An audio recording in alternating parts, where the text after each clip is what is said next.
Hello and welcome to the show that brings you the best mix of national and international powersports. This week, highlights from the Ferrari Challenge Europe World Finals from Italy.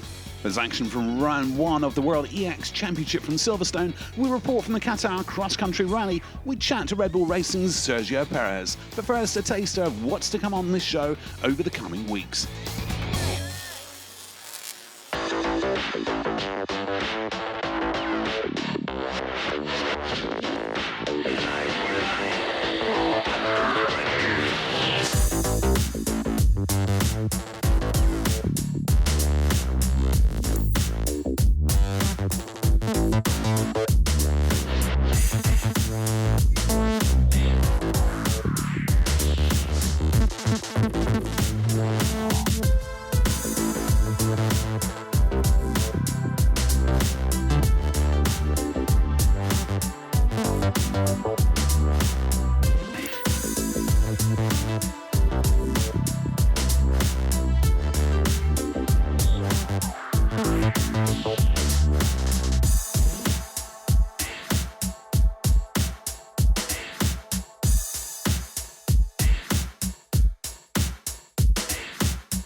So exciting things to come, but now we chat to F1's Sergio Perez about joining Red Bull Racing.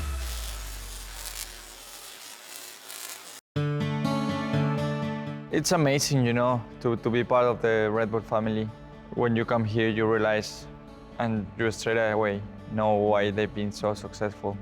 The amount of infrastructure they have, development, and people, you know, they have very capable people here. So it's in a way very different to the teams that I have worked for. The organization is tremendously high, a lot of people, and the resources that you see here are very impressive. So yeah, can't wait to get on track with my group of people.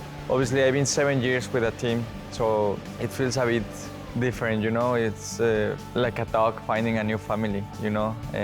You've been with a family for so many years, and you are used to see them, and then all of a sudden you're changing. But I have to say, I'm starting to feel very comfortable here. It's a fantastic team, very united, and I can see that there's a lot of fun ahead of us.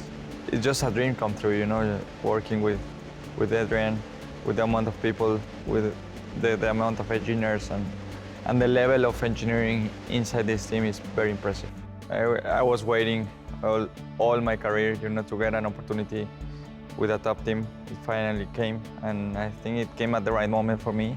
I'm so much looking forward to make it work, you know, to work with the engineers, with Max, to push the team forward. Yeah, it's a great challenge for me, and can't wait to get on track with the team. And my family are very happy. They're very enthusiastic about this new project that we are about to have. I have full support from them, and yeah, looking forward to give them a lot of happiness and put that Red Bull car on top.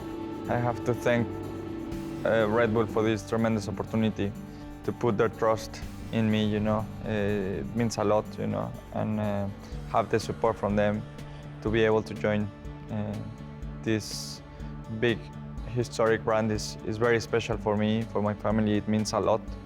So I'm very thankful, first of all. And I think, secondly, I can bring a lot of experience, knowledge.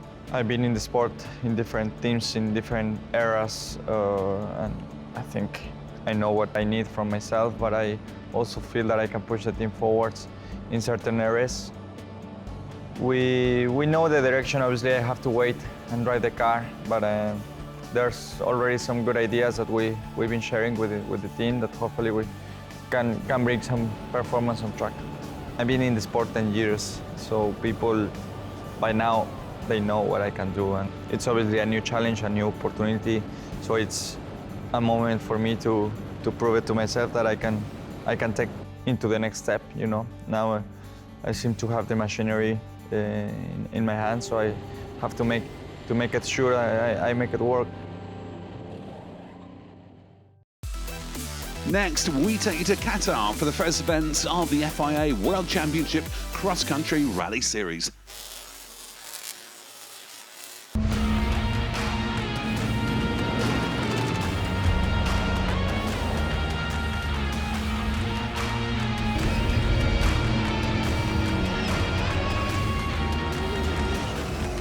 Welcome to Doha, Qatar, a city renowned for its unique style. A great mixture of traditional architecture blending with modern buildings, amazing landscapes and deserts meeting the sea.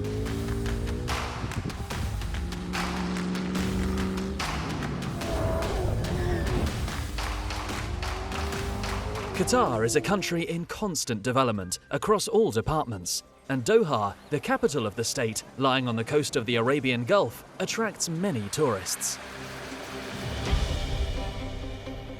The Qatar Motor and Motorcycle Federations hosted the first event of the FIA World Championship.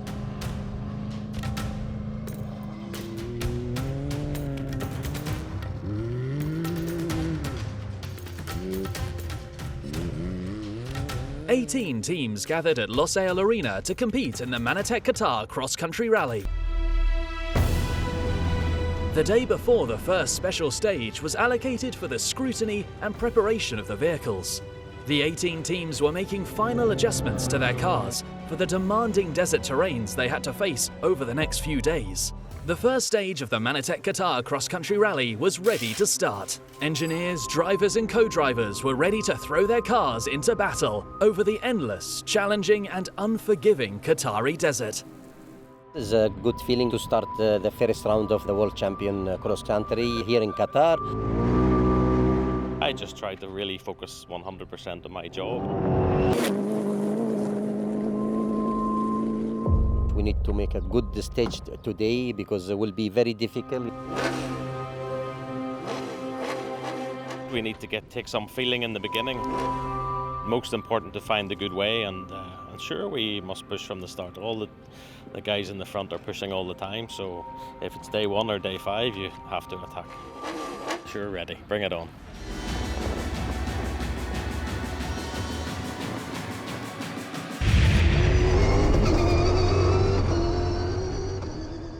Defending champion and local legend Nasser Al-Attiyah was the winner of the first 171.25-kilometer special stage at Al Qarara. Showing his high level of performance, he completed the stage in 1 hour, 32 minutes and 28 seconds, ahead of Yazid Al-Raji and Jakub Bragonski. A small leg, but always very difficult here and challenging, especially when you are opening the road. So sometimes it's a little bit better because you do your own way and then behind they try to follow. But anyway, here it's always difficult, and okay, it's good to have Nasser along me to help because he can see a lot of things as me. I am searching on the road book, so it's helping me a lot. And we did a good day today, and we need to continue like that. Not easy. It will be not easy, but we'll manage. We'll try to manage. In the T3 class, there was a great performance from Khalid Al-Mahanadi from the QMMF team, who not only won his class, but also had the 4th best overall time.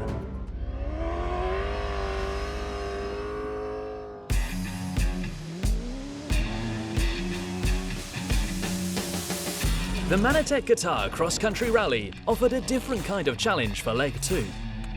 Starting from Al Shamal, competitors had to drive a total of 334.25 kilometers, almost double the distance from the opening day. However, the teams have no choice but to keep going and push themselves and their cars to the limit. Nasser Al-Attiyah and his team Toyota Gazoo continued their great performance, achieving the best time of the day and increasing their lead over their rivals. But the day belonged to Austin Jones from South Racing GmbH. The US driver started 5th overall after yesterday's race and climbed up to 2nd as he drove flawlessly and took advantage of other teams' mistakes. Yazid Al-Raji followed him in 3rd. It was a good day. With the long stage, it definitely made for a lot of time to make some time up. So that's what we did, and we pushed where we could push, and we slowed where we could go slow, and very stony out there, very tough out there, but yeah, very happy with today. The third section selected for leg 3 was the longest of the Manatech Qatar cross-country rally so far. Any mistake could cost a lot of time in these long-range stages, moving the drivers down the leaderboard. Jakub Progonski had a tough time the previous day and started this day in 7th place. However, he managed to drive extremely fast through this section and, with the second best time of the group, climbed to 3rd overall. At the same time, Nasser Al-Attiyah increased his lead over second-placed Yazid Al-Raji. The penultimate day of the event had it all. Strong northwesterly winds were causing dust and fine sand to drift across the course, severely reducing the visibility for the competitors.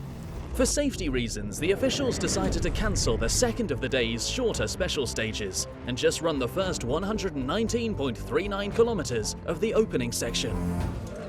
Conditions improved as the stage progressed, despite the fierce wind, and Yazid Al-Raji clocked a time of 1 hour, 3 minutes and 8 seconds, managing to beat Poland's Jakub Progonski by 2 minutes and 34 seconds, and sits in 2nd overall. Nasser Al-Attiyah seems unbeatable and still leads the Manatech Qatar cross-country rally.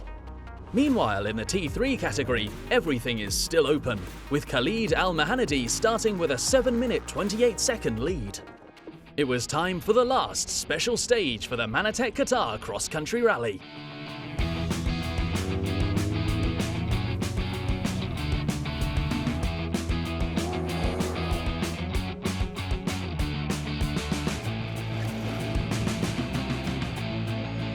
Nasser Salah Al-Attiyah confirmed a 7th victory in 9 seasons at the Manatech Qatar cross-country rally and kick-started his challenge to win back the FIA World Championship title with the fastest time on the final stage on Thursday.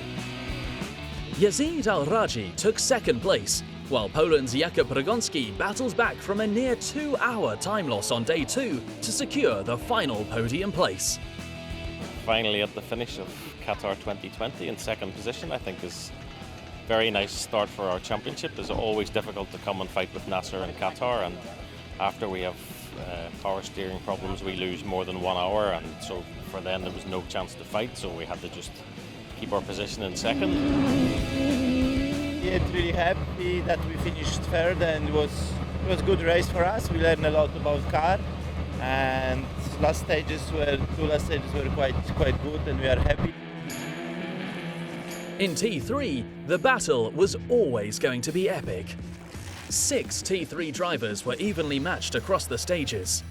In the end, it was Qatari driver Ahmed Al-Kouari who managed to take the victory by a margin of 10 minutes and 57 seconds, and at the same time, he came 4th overall across all divisions. A result to remember.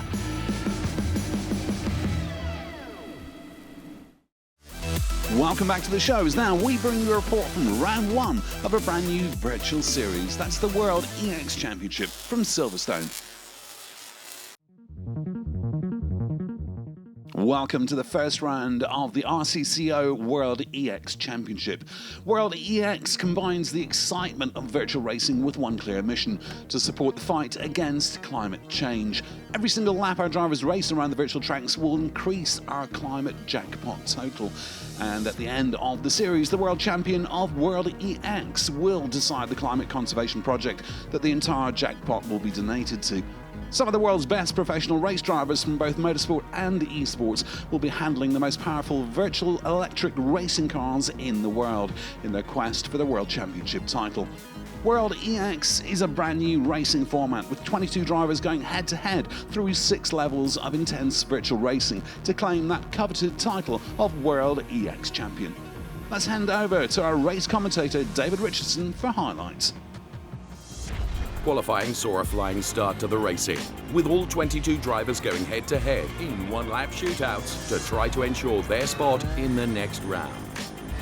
The remaining drivers had one more chance to claim their place in the quarter-finals, with an intense battle on the Silverstone circuit in the last chance race.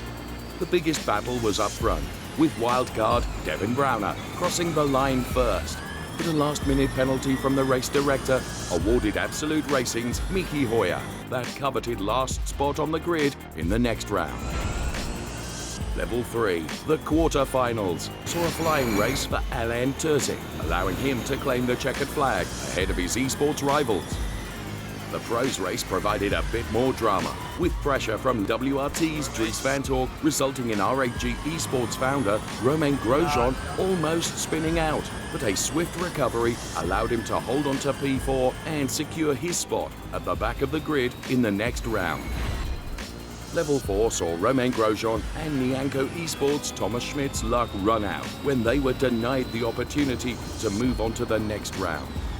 At the front of the pack, Sorensen made a move on the last corner to cross the finish line first, with wildcard Jurnej Simoncic and esports team WRT's Dries van Tork close behind him, securing their positions on the final grid.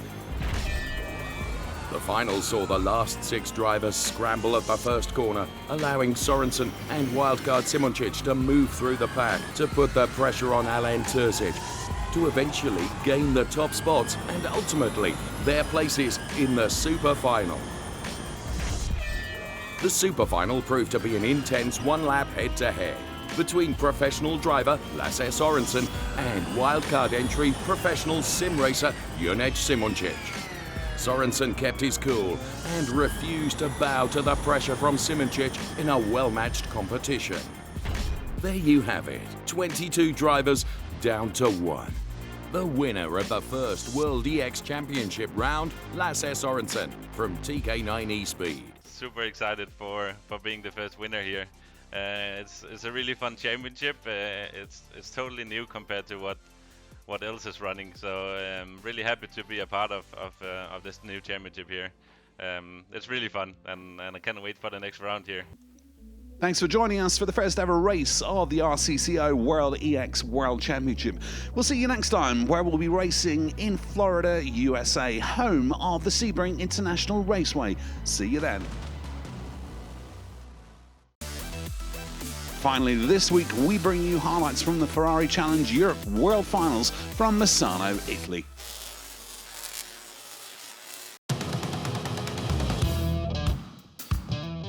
The famous Ferrari Finale Mondiale is so much more than just the conclusion of the Ferrari Challenge Championships. Moreover, it's a celebration of all things Ferrari from the year. Of course, this year it was postponed from 2020 to 2021 and is somewhat muted in comparison to normal years, especially with no competitors from the Asia-Pacific region or the renowned Tifosi in attendance. Naturally, we look forward to the 2021 Finale Mondiale already announced from Mugello for the end of the year, to be more representative of the Festival of Ferrari we've come to love at the end of each competitive year. With plenty of action on the track this week, we turn our attention to the Copper Shell category as we head over to our race commentator, Dave Richardson. And the lights go green. It'll be a drag race between Ernst Kirchmayr and Roger Grols.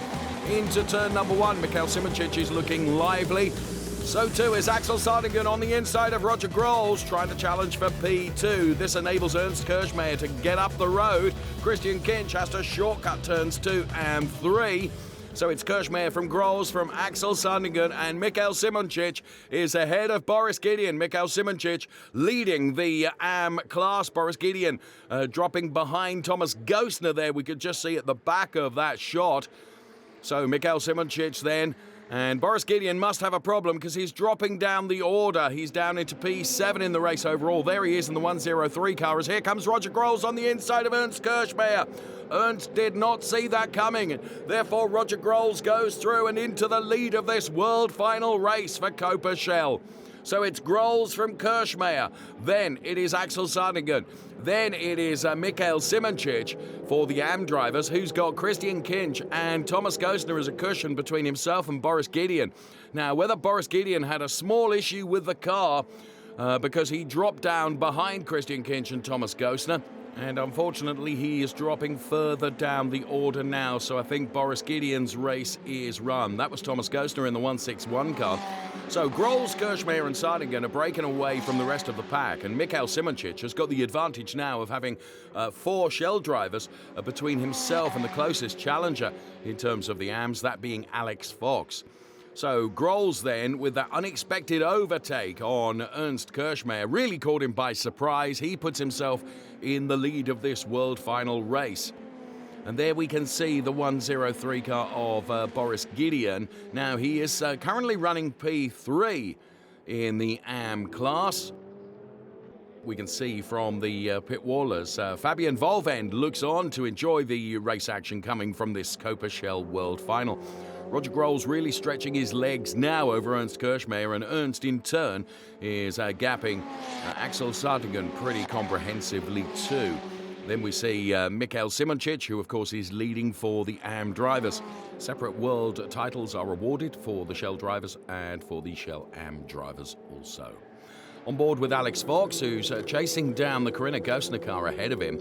Now, that's not a inter-class battle because Corinna Gostner is in a different class. Alex Fox, though, is prevented from getting on terms with Mikhail Simoncic by 4 cars in his way. And, well, for Boris Gideon, it goes from bad to worse as there was a little side swipe there from Willem van der Vorm, and Alex Fox also able to go through on Boris Gideon. So the order now is Mikhail Simoncic, Alex Fox, who we're on board with, and Willem van der Vorm. And Boris Gideon, unfortunately, has had to come into the pit lane, and his race is over. His world final race done and dusted for the Formula Racing driver Boris Gideon.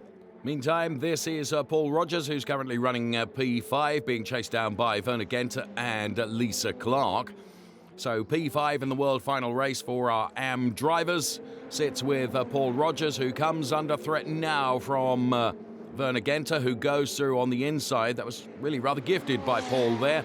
So it's P5 now for Werner Gente, P6 for Paul Rogers. And Lisa Clark will have Paul very much in her target sights through the next sequence of turns and closes up behind the 1-2-1 car. However, Werner Gente running a bit wide there has allowed Paul Rogers to come back into this. So the fight for P5 is not all over yet, I would suggest. The fight for the final podium place is hotting up nicely as well as Willem van der Vorm comes under increasing pressure from Miroslav Weibo. So what can Miroslav Weibo do in the closing stages of this race to try and muscle his way past Willem van der Vorm and secure a AM podium? In the world final race, it's a long way around the outside, but Miroslav Weibo is determined to have a go here around the outside, which becomes the inside for the next turn if he can keep his nose in front of Willem van der Vorm here. Miroslav Weibo, what a brilliant move on the final lap. Now, if he can hold it all together, this means that Miroslav Weibo will be on the world final podium. He now, after a slight wobble into that turn, has to make the car very wide to try and deny Willem van der Vorm the opportunity to come back at him. So the final turns to be done for Miroslav Weibo and Willem van der Vorm in this fight for P3 in the AM podium. Roger Grols, Ernst Kirchmayr and Axel Sardigan virtually guaranteed to be on the podium. Then it's Mikhail Simoncic, Alex Fox, and then place your bets on whether it's going to be Mikhail Simoncic or Alex Fox. But Roger Grols is Shell World Champion ahead of Ernst Kirchmayr and Axel Sardigan. Then it will be Christian Kinch and Thomas Gostner and von Skeltemar as they all cross the timing line and take the checkered flag. Roger Grols is Shell World Champion. Here comes Mikhail Simoncic, round turn 16. For the checkered flag, he becomes the Shell AM World Champion, and he will be ahead of Alex Fox, and Miroslav Weibo will see off that chase for P3 from Willem van der Vorm, who then takes P4. Alex Fox, then the Copa Shell AM P2 driver, will be seeing him on the podium, and this is Roger Grols. Not only Copa Shell champion, but now Copa Shell World Champion as well. And steady on, Roger. On top of the car for celebrations for Roger Grols. Confirmation of the top 3 in each class, then Grols, Kirchmayr, Sardigan, Simoncic, Fox and Weibo. Many congratulations. Well done, Roger Grols. So celebrations all round as the teams and drivers get ready for round 1 of the 2021 season, starting with a trip to Monza, Italy. And of course, you can catch all the action from there on this show very soon.